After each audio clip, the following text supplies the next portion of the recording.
In Chapter 3, the calculator will help you out starting in 3.4 where they talk about factorials, permutations, and combinations.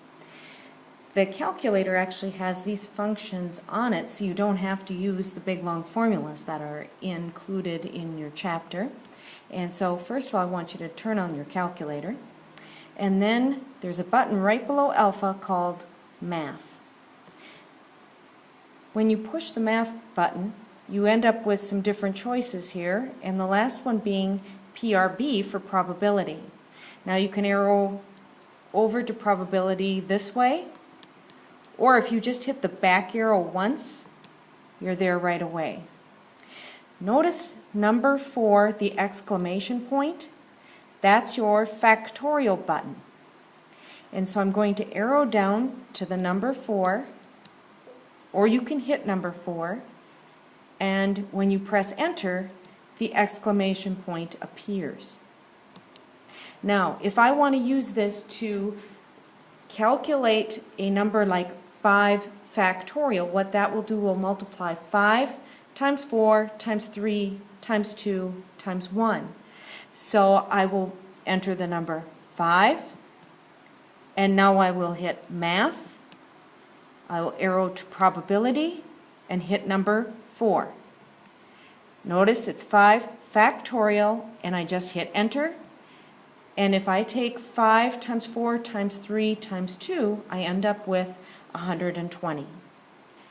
That will save a lot of time. So if I wanted to do 8 factorial, 8, Math, probability, 4, and hit enter. Notice that those numbers get huge in a hurry. Now the other functions that this will do is your permutations and combinations. Permutations you will use when the order is important. I think of it as P for picky on order. And you will see something like 20P5.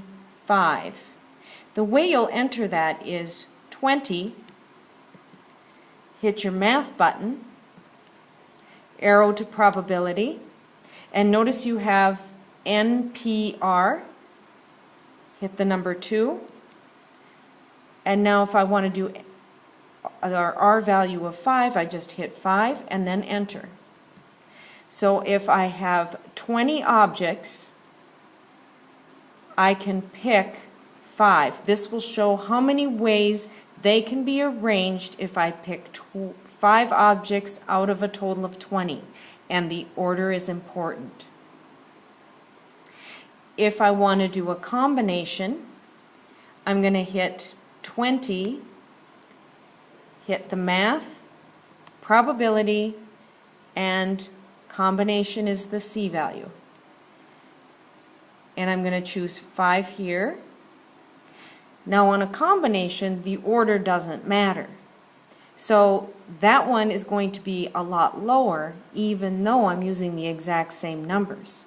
For instance, if I were going to figure out how many hands are possible in a game of poker, so we'll say 5-card stud. We have 52 cards in a deck. It doesn't matter how they're arranged in my hand, so order doesn't matter, so I'm going to go with the combination. Math, probability, NCR, and I'm going to have 5 cards in my hand. So in poker, there are 2,598,960 possible hands.